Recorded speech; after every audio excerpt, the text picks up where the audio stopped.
ఈరోజు మార్నింగ్ వచ్చి లేచి చూసేటప్పటికి చింటగాడు కూడా చనిపోయాడు అనమాట. నిన్నంతా అసలు ఫుడ్ తినలేదు వాడు. మేము ట్రై చేసామంటే ఈ డబ్బాలో ఒక 4 గింజలు వేసి దాన్ని ఇక్కడ పెట్టి ట్రై చేసాం. ఎంత ట్రై చేసినా సరే ఆ గింజలు అలాగే ఉండిపోయినాయి. మళ్ళీ దాన్ని తీసుకొచ్చి అక్వేరియంలో వేసాము. అక్వేరియంలో ఉంది, కానీ మార్నింగ్ వచ్చి లేచి చూసేటప్పటికి చనిపోయి ఉంది. నాకు అర్థం కావట్లేదు ఎందుకు చనిపోయింది. అంటే నేను డైరెక్ట్గా దాన్ని వేరే డబ్బాలు వేసి గింజలు పక్క నుంచి అది ఈదుకుంటూ వెళ్ళిపోతుంది తప్ప అసలు ఫుడ్ అయితే తినలేదు. ఇవి తిన్నాయి, నిన్న ఫుల్గానే తిన్నాయి ఇవి. చింటికాడు మాత్రం అసలు ఏమీ తినలేదు. వాడు కూడా ఎక్స్పెక్ట్ అయ్యి చనిపోయాడు ఫుడ్ తినకుండా.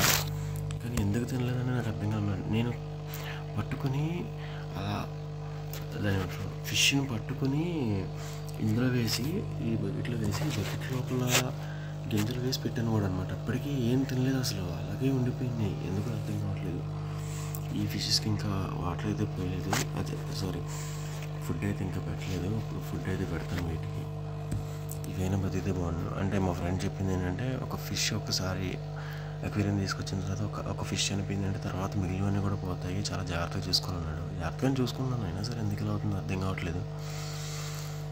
ఇవైనా సరే జాగ్రత్తగా పెంచుకోవాలి ఇంకా.